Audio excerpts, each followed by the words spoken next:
Hello YouTubers, Rogue Jr. here for BFNations, bringing you the Battlefield 1 Easter update. So first and foremost, there are unfortunately not the new weapon variants in this update. We don't know yet when they will be coming, if they are coming at all.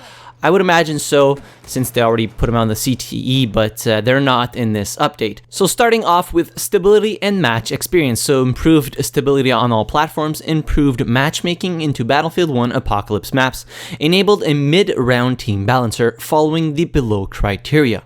There are 10 or more players in the server, there must be a mid-round change to the player count in the match. If the team sizes differ by at least 3 players, an imbalance will be indicated, and after 30 seconds the team will be rebalanced. Players will be evaluated by the amount of score they have contributed and duration of time they have been on the team. The higher in both criteria will lessen or remove your chances of moving. If a player is moved by the mid-round team balancer, they will not be moved a second time. Players in parties will not be moved. Players in squads are less likely to be moved. The mid-round team balancer will wait until a player has lost their life before switching teams. If a player is already in the deploy screen when balancing occurs, they would need to deploy and lose their life before being moved. So this has been something that people have wanted for a while. A balancer in Battlefield 1, there wasn't one before, so sometimes it would create a very one-sided game and it wouldn't be a very fun experience for anybody. So with this mid-round team balancer, it will hopefully make it a better experience for everybody. And they also touched on a few issues that we had with past balancers in past Battlefield titles. So the one where if you have a high score and how long you've been in the server will reduce the amount of chances that you will be moved. That's great because sometimes I was a top player on the team and I would get moved to the losing team because of the balancer, and that was quite frustrating. And it would also leave my party members behind, so I would be switched teams and the rest of my party would stay on the other team, which absolutely sucks. So hopefully this balancer does what it's supposed to do and functions properly, and it will be a great experience for everybody. Weapons, vehicles, and gadgets. Fixed an issue in Capoeira where the heavy bomber spawned too low on the Austro-Hungarian side and took damage from the ground immediately upon spawning in. Fixed an issue where players occasionally detonated tripwires when they didn't trip on the device. That happened a lot to me. Fixed an issue where the Howl automatic sniper had different ammo count to the factory variant. Fixed an issue where the Dreadnought horn occasionally would not stop blaring. Maps and modes, so one of the most important changes of this patch as well. Improved visibility when looking outside while standing indoors. We have addressed the following maps. So I'm going to put screenshots while talking about this. So Amiens, Ballroom Blitz, Sinai Desert, Verdun Heights, Soissons, Lupko Pass, Galicia, Tsaritzin, and Heligoland Bight.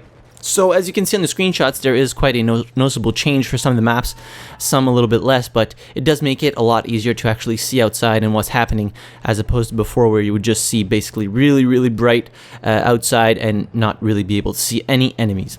Improve the balance of Volga River and the Red Tide operations. This was tested on CTE. Fixed an issue where players were able to reach unintended rooftops in Amiens. Fixed an issue where players would encounter invisible collision after destroying bridges on Amiens.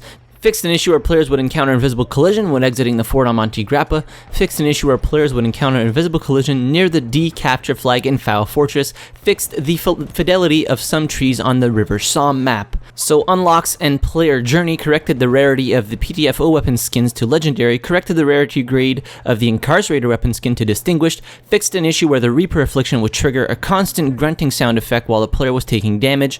I heard some complaints about this, and that must have been super annoying. I haven't used it yet, so couldn't really tell, but that's great. U, X, and UI. Fixed an issue where long platoon names sometimes would run out of the best squad list. Fixed an issue where the Howl automatic rifle grenade HE gadget was missing an icon. Fixed an issue where the Doughboy M1911 occasionally would not display in the customized screen. Fixed an issue where the trench clearer skin on the M1909 would not appear in the customized screen.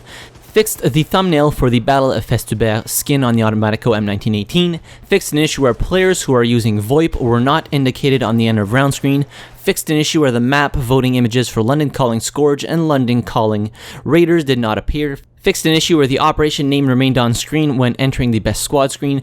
Fixed an issue where the player would not return to the globe after cancelling the matchmaking initiated through the Join Any Operation button.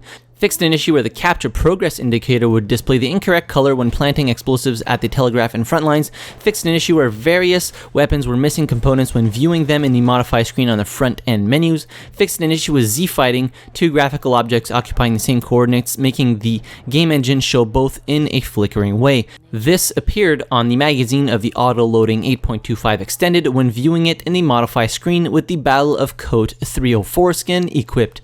And finally, fixed an issue where the rarity indication colors were missing for distinguished and legendary skins when opening the Assault Edition class battle pack. So that does it for the Battlefield 1 March update patch notes. There's a link in the description down below if you want to read over the patch notes yourself. And while you're down there, be sure to hit the like button if you enjoyed the video, and make sure to subscribe to BFNations to become part of the fastest growing unofficial Battlefield community of the world. And as always, thank you very much for watching. I really appreciate it, and I'll see you guys in the next video. Have a good one.